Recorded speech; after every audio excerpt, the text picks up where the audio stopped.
ঠিক আছে, তবে তুমি একটু আমার দিকে স্পেশালি নজর রাখো।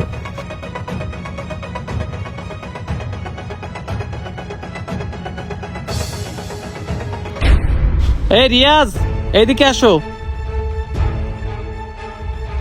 জি স্যার।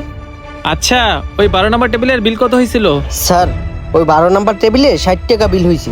শুধু 60 টাকা হয়েছে না 240 টাকা হয়েছে? আরে ধরা খেয়ে গেলাম নাকি? না ধরা খেলে তো চলবো না। স্যার না, শুধু 60 টাকা হয়েছে। শুধু 60 টাকা, তাই না? তুমি জানো 12 নম্বর টেবিলে যে বসছিল উনি কে? হ্যাঁ স্যার, আমি আগে যে রেস্টুরেন্টে কাজ করতাম উনি প্রতিদিন যাইতো আর খাওয়ার শেষে ভালো একটা টিপস দিত।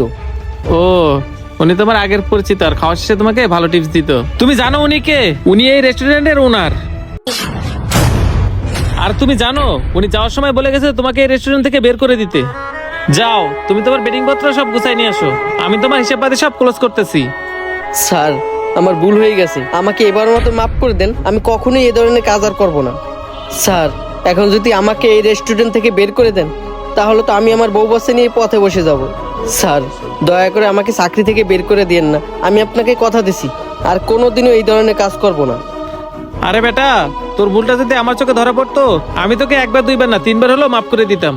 কিন্তু তোর ভুলটা ধরা পড়ছে স্বয়ং মহাজনের কাছে, যেখানে মহাজন নিজেই বলে গেছে তোকে রেস্টুরেন্ট থেকে বের করে দিতে, সেখানে আমার পক্ষে তোকে রাখা সম্ভব না।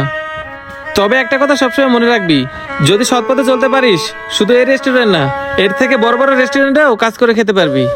আর তুই কি জানিস এমন একটা রেস্টুরেন্ট দিতে একটা মালিকের কতই না পরিশ্রম করতে হয়? আর একটা কথা মনে রাখিস, একটা মালিক যখন মাথার ঘাম পায়ে ফেলে এমন একটা রেস্টুরেন্ট দেয়, যখন তোর মতো কিছু কর্মচারীর কারণে ওই রেস্টুরেন্টটা বন্ধ হয়ে যায়, তখন মালিকের কতই না কষ্ট হয়, সেটাকে তুই একবার ভেবে দেখেছিস?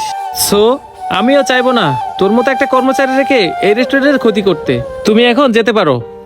এই ধরনের কিছু কর্মচারী আছে যারা নিজের স্বার্থের জন্য ব্যবসা প্রতিষ্ঠানের সর্বনাশ করে থাকে। তাদের উদ্দেশ্যে একটা কথা বলতে চাই, নিজের স্বার্থের জন্য কখনোই ব্যবসা প্রতিষ্ঠানের সর্বনাশ করবেন না। আর ব্যবসা প্রতিষ্ঠানের মালিক মহাজনদের একটা কথা বলতে চাই, আপনারা কর্মচারীদের ন্যায্য মজুরিটা তাদেরকে দিয়ে দিবেন। আর তা না হলে এই ধরনের পরিস্থিতিতে আপনারাও পড়তে পারেন। ভিডিওটি ভালো লাগলে অবশ্যই শেয়ার করে দিবেন। যে কোনো নতুন ভিডিওর জন্য আমাদের পেজটি ফলো দিয়ে আমাদের সাথে থাকবেন। ধন্যবাদ সবাইকে। আসসালামু আলাইকুম।